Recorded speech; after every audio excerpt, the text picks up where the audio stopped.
Mencarut tak ada, muhung tak ada, jajak aib orang tak ada, fitnah orang tak ada, mengumpat orang tak ada dalam syurga. Indahnya kehidupan syurga. Selesai. Kemudian sampai di hadapan Allah, duduk di padang mahsyar. Tak sah mukadimah, 8.30. 9 habis ya, sah ya. Bila kita berdiri di hadapan Allah untuk ditimbang amalan, lalu didatangkan neraca timbangan yang dinamakan sebagai wazn. Wal waznu yawma idzinil haq. Kemudian panggil kita seorang demi seorang. Ada 4 keadaan manusia ketika berdiri di padang mahsyar setelah ditimbang amalan. 1, timbang-timbang masuk neraka.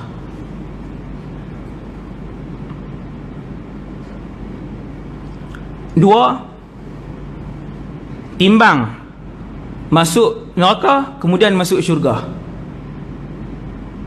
Hak 1 tadi, timbang-timbang masuk neraka, tak keluar-keluar dah.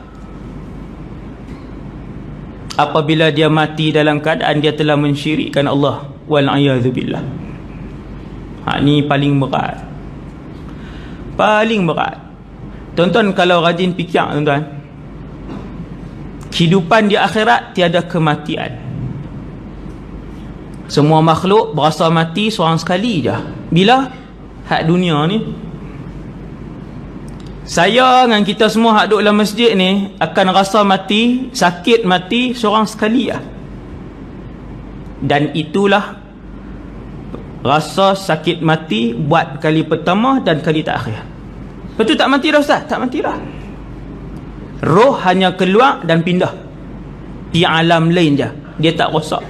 Macam yang bulan dulu saya ceritakan.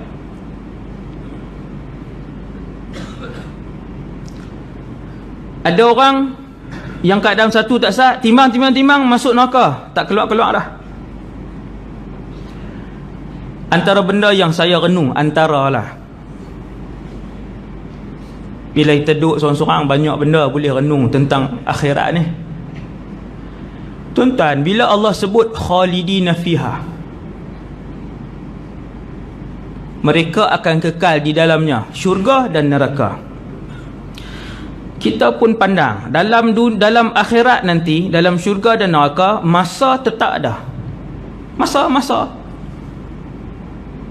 Sebab tu siapa yang telah pun habis tempoh masa siksaan dia habis, dan dia tidak pernah mensyirikkan Allah, dia akan dimasukkan dalam syurga.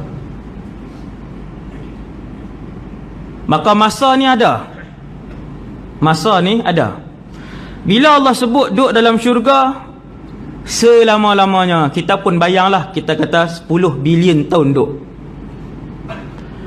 Habis 10 bilion tahun, kita pun tanya, ya Allah sampai bila duduk? Habis 10 bilion tahun ni. 10 bilion tahun tu boleh jadi umur segala makhluk yang ada dalam alam ni. Boleh jadi. Contoh, start daripada Allah Ta'ala mula ciptakan qalam.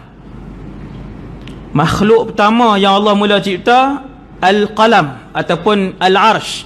Ada 2 pendapat. Makhluk pertama dalam alam ni, sebelum bumi, bintang, langit semua ni, sama ada Al-Qalam, pen yang menulis, qalam Allah lah, kita tak tahu macam mana, ataupun Al-Arsh. Bila habis 10 bilion tahun lebih kurang, contoh yang kita buat, kita pun bertanya, ya Allah sampai bila duduk dalam syurga? Tuhan kata selama-lamanya. Kita pun masuk dalam syurga apa semua satgi kita sebut keadaan syurga. Selepas 10 bilion tahun lagi kita keluar pula. Sampai bila? Tak, dia punya ending jadi macam mana nanti? Sungguh kita sihat selama-lamanya, tak sakit dalam syurga. Sungguh kita kaya selama-lamanya, tak miskin dalam syurga. Sungguh kita gembira selama-lamanya, tak ada siapa sedih dalam syurga. Sungguh kita muda selama-lamanya, takkan tua-tua dah dalam syurga. Tapi sampai bila? Otak kita ni bila kita fikir dia pi tu, lepas tu dia jumpa dinding, dia tak boleh pi lah. Sampai jadi apa? Kalaulah kehidupan syurga yang penuh nikmat tanpa sempadan tu pun kita duk fikir, apatah lagi orang yang Allah tentukan di padang mahsyar bahawa dia adalah ahli neraka selama-lamanya. Nak fikir kok mana tuan?